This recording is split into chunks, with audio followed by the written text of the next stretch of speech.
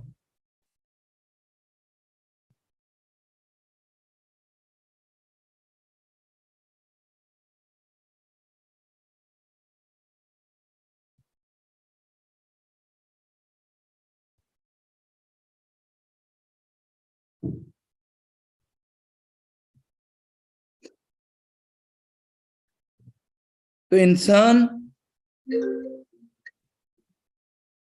جب اگلے مرحلے میں جاتا ہے یا جانے کی تیاری میں ہوتا ہے تو کچھ تو ایسے ہیں کہ انہیں وقت مل جاتا ہے، یعنی کوئی مریض ہو جاتا ہے، بیمار ہو جاتا ہے، تو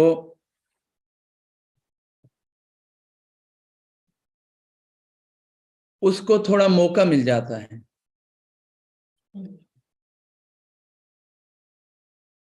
اور اگر کوئی فوت ہو جاتا ہے تو اس کے بھی احکام ہیں، مریض ہے تو اس کے بھی آداب ہیں، میت ہے اس کے بھی آداب ہیں، جنازہ ہے اس کے بھی آداب ہیں، کفن ہے اس کے بھی آداب ہیں، دفن ہے اس کے بھی آداب ہیں۔ اسلام نے ہمیں یہ سارے مراحل تدریجاً سکھا دیے ہیں، لیکن بہت کم لوگ جو ہیں وہ یہ جانتے ہیں کہ اگر کوئی انسان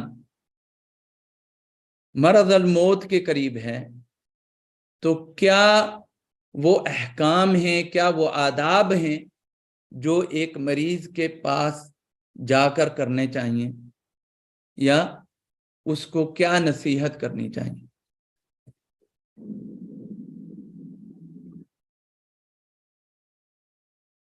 ابن القیم رحمہ اللہ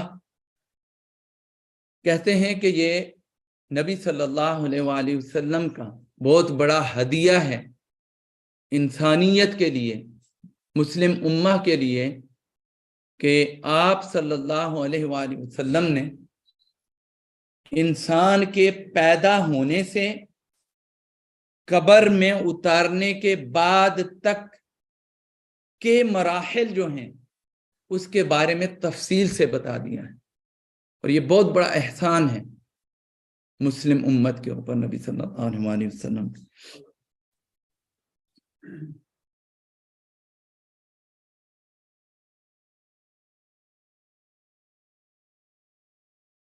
کہ ایک مسلمان جب فوت ہوتا ہے یا وہ بیمار ہوتا ہے تو دوسرے مسلمان کے لیے کہا گیا کہ لازم ہے کہ وہ اس کی تیمارداری کرے، اس کا وزٹ کرے، اس کے پاس جائے، اس کی حوصلہ افزائی کرے،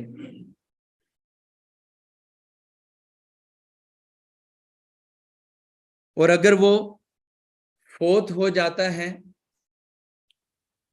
تو اس کے غسل کا انتظام کرے، اس کے کفن کا انتظام کرے، اس کے دفن کا انتظام کرے، تو یہ چیزیں جو ہیں مسلمانوں پر لازم آتی ہیں کہ جب کوئی انسان ان مراحل میں داخل ہو جائے تو وہ لوگ جو صحت مند ہیں ان کو چاہیے کہ وہ اس کا خیال رکھیں۔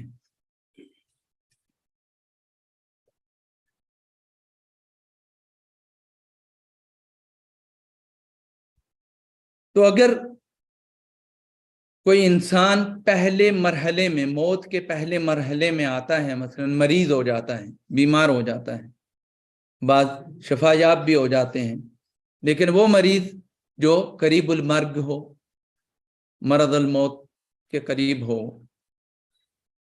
تو ایسے شخص کے پاس جانا جو ہے وہ بہت بڑے اجر کا باعث ہے۔ نبی صلی اللہ علیہ وآلہ وسلم نے فرمایا کہ جب کوئی انسان کسی مریض کی تیمارداری کے لیے جاتا ہے تو جب وہ گھر سے نکلتا ہے اور جب تک اس مریض کے پاس رہتا ہے اس وقت تک فرشتے اس کی مغفرت کی دعا کرتے رہتے ہیں۔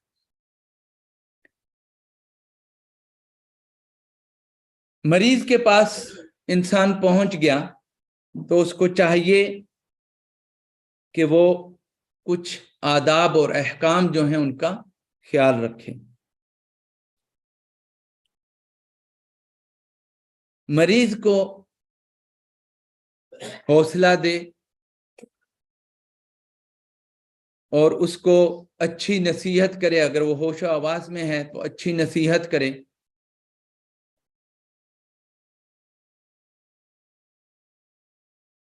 اس کو کلمہ کی تلقین کریں تاکہ کلمہ کی تلقین کرنے کا طریقہ ہے، اور وہ طریقہ کیا ہے کہ میت کے پاس بیٹھ کے آپ ہلکی ہلکی آواز میں کلمہ پڑھتے رہیں تاکہ وہ آواز اس کے کان میں جائے تو وہ خود بھی شروع کر دیں۔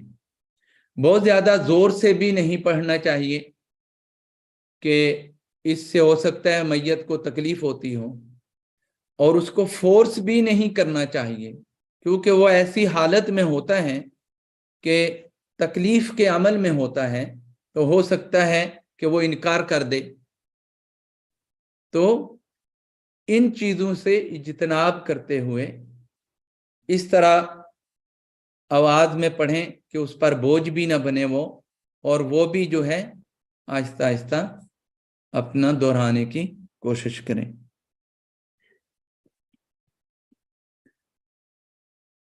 انس رضی اللہ تعالی عنہ ان النبی صلی اللہ علیہ وسلم دخل على شاب وهو في الموت، نبی صلی اللہ علیہ وآلہ وسلم ایک نوجوان کے پاس گئے اور وہ بستر مرگ پر تھا، تو نبی صلی اللہ علیہ وآلہ وسلم نے فرمایا کیف تجدک، کہ کیا محسوس کرتے ہو؟ قال، اس نے کہا ارجو اللہ یا رسول اللہ واخاف ذنوبی،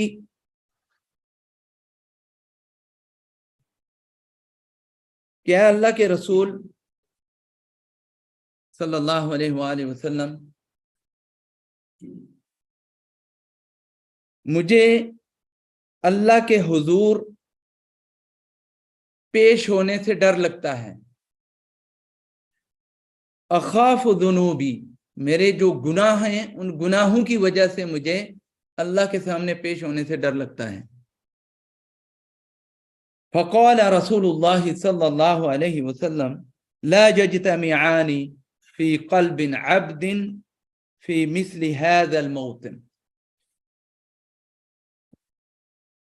کہ کسی انسان کی دل میں دو چیزیں جمع نہیں ہوں گی. کیا؟ کہ وہ اللہ کا خوف بھی رکھتا ہو اور اللہ اس کو معاف بھی نہ کرے. الا آتاہ اللہ ما یرجو، یہاں تک کہ وہ اللہ تعالی اس کو وہ عطا کرے جو وہ چاہتا ہے.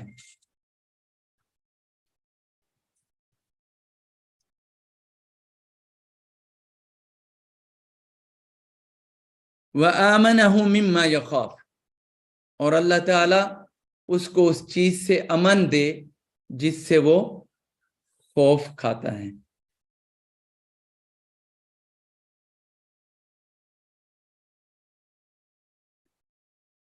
اسی طرح اگر اس کے اوپر کسی کے حقوق ہیں، حقوق العباد خاص طور پر، تو کوشش کرنی چاہیے کہ ان کا ازالہ کیا جائے، اس کی زندگی میں ہی ان کا ازالہ کیا جائے. اور اگر وہ کوئی وصیت کرنا چاہتا ہے تو اس کی وصیت کو نوٹ کیا جائے. وصیت کے الگ سے احکام ہیں کہ کوئی شخص اپنے مال کی کتنی وصیت کر سکتا ہے، تو 1/3 اس کو وصیت کرنے کی اجازت ہے. 1/3 اس کو اپنے مال کی وصیت کرنے کی اجازت ہے. یعنی اگر کسی شخص کے پاس 9 لاکھ روپیہ ہے تو وہ 3 لاکھ کی وصیت کر سکتا ہے، اس سے زیادہ کی وصیت نہیں کر سکتا. وصیت وہ اسی صورت میں کر سکتا ہے کہ اگر اس کے ذمہ کوئی حقوق ہیں، قرض ہے، لین دین ہے، تو وہ کلیئر کیا جائے، اس کے بعد اس کی وصیت جو ہے وہ نکالا جائے. تو اس سے زیادہ وصیت جو ہے وہ جائز نہیں ہے. اور اگر کوئی اس طرح کی وصیت کرتا ہے، جیسے عموماً ہمارے معاشرے میں دیکھنے میں آتا ہے کہ انسان جب فوت ہو جاتا ہے تو پتہ چلتا ہے جی اس نے یہ وصیت کی تھی کہ میری ساری جائیداد جو ہے وہ میرے فلاں بیٹے کو ملنی چاہیے. یہ وصیت کر کے کیا ہے؟ تو نبی صلی اللہ علیہ وآلہ وسلم نے کہا کہ ایسی کوئی وصیت جو ہے وہ قابل قبول نہیں ہے. تو وصیت جو ہے وہ معروف میں ہے، اور معروف کیا ہے کہ وہ اپنی مال کا، اپنی جائیداد کا تیسرا حصہ جو ہے وہ وصیت کر سکتا ہے. ٹھیک ہے؟ تو اگر ایسا ہے وہ وصیت کرنا چاہتا ہے، اس کی وصیت کو نوٹ کیا جائے، جو جائز وصیت ہو اس پر عمل کیا جائے.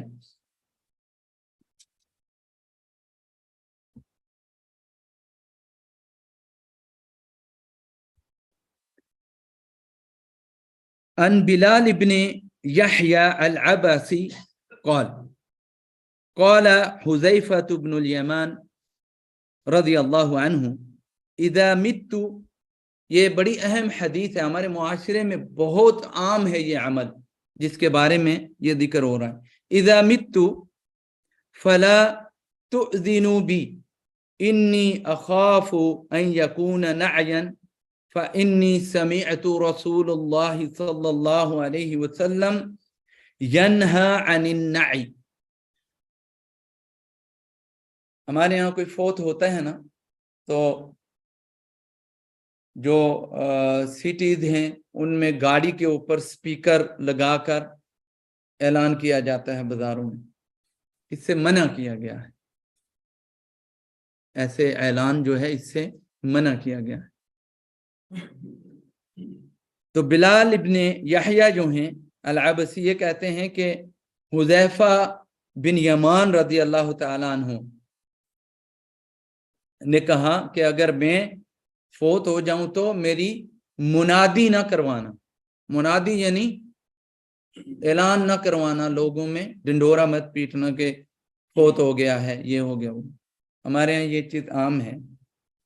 حدیث کے کئی پہلو ہو سکتے ہیں، اور بہت ممکن ہے کہ نبی صلی اللہ علیہ وآلہ وسلم نے اس لیے بھی کہا ہو کہ ہو سکتا ہے اچانک کسی کو خبر پہنچے اور جیسے بہت سارے لوگوں کو ہارٹ اٹیک ہو جاتے ہیں، کسی کی بھی خبر سنتے ہیں اور ان کو بھی پرابلم ہو سکتی ہے۔ تو حدیث کے بہت سارے پہلو ہو سکتے ہیں، البتہ حدیث کا جو عمومی مفہوم ہے وہ یہ ہے کہ اس طرح کے اعلانات جو ہیں وہ کرنا منع ہے۔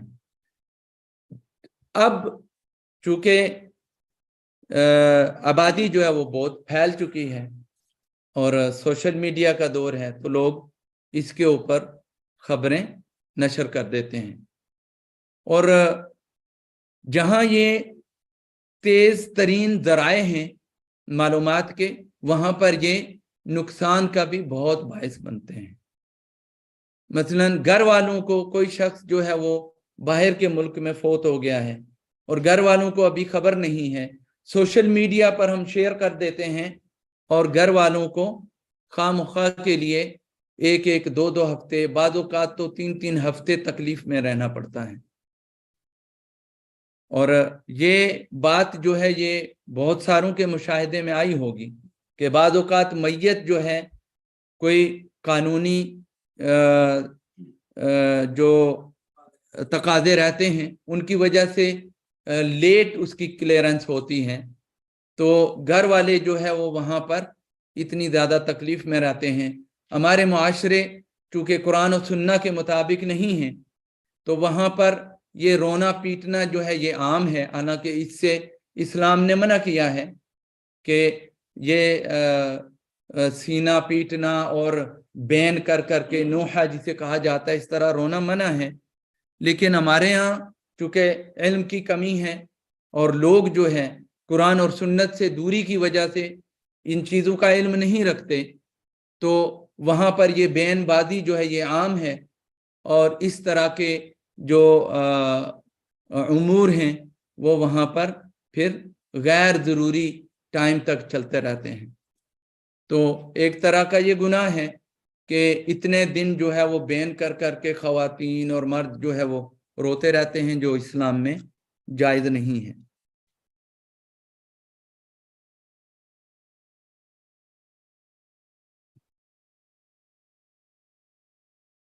تو مریض کو تلقین کرنے کے بارے میں میں نے بتایا ہے، نبی صلی اللہ علیہ وآلہ وسلم نے فرمایا، صحیح مسلم کی یہ روایت ہے، لقنوا موتاکم لا الہ الا اللہ، کہ اپنے جو فوت ہونے والے ہیں انہیں آپ لا الہ الا اللہ کی تلقین کرتے رہو، اور اگر آپ اس کے پاس ہو تو فقولوا خیرا، اس کے ساتھ اچھی بلائی کی بات کرو، فإن الملائکۃ یؤمنون علی ما تقولون، کہ آپ اگر کوئی شخص فوت ہو جاتا ہے تو اس کے بارے میں اچھائی بیان کرو، اس کی اچھائیاں بیان کرو۔ ہمارے معاشرے میں کیا ہے کہ کوئی فوت ہو جاتا ہے تو بڑی دیدہ دلیری سے اس کی برائیاں بیان کی جاتی ہیں، اور بعد میں دینی نکتہ پیش کرتے ہیں کہ جی یہ اس سے لوگوں کو نقصان ہو رہا تھا، اس کی وجہ سے اسے بیان کیا جا رہا ہے۔ تو ایسا صحیح نہیں ہے، اسلام نے اس چیز سے قطعاً منع کیا ہے کہ اگر کوئی شخص فوت ہو جاتا ہے تو اب اس کا اور اس کے رب کا معاملہ ہے، اگر آپ کو کچھ اس کا ذکر کرنا ہی ہے تو اچھے لفظوں میں اس کا ذکر کرو، کیونکہ فَإِنَّ الْمَلَائِكَةَ يُؤَمِّنُونَ عَلَى مَا تَقُولُونَ، کہ آپ جو کچھ کہتے ہو فرشتے جو ہے اس کے اوپر آمین کہتے ہیں، فرشتے اس کی شاہد بن جاتے ہیں۔ اب اگر کوئی شخص فوت ہو جاتا ہے تو سب سے پہلا عمل جو ہے اس کے ساتھ کیا کرنا چاہیے؟ اگر اس کی روح جو ہے وہ جسم سے نکل جاتی ہے تو بہت سارے جگہوں پر یہ دیکھنے میں آیا ہے کہ میت کی جو آنکھیں ہیں وہ کھلی رہ جاتی ہیں، پھٹی رہ جاتی ہیں، یعنی پھٹی سے مراد یہ ہے کہ اس کی آنکھیں ضرورت سے زیادہ کھلی ہو جاتی ہیں، تو اس کی آنکھیں جو ہیں وہ بند کرنی چاہیے،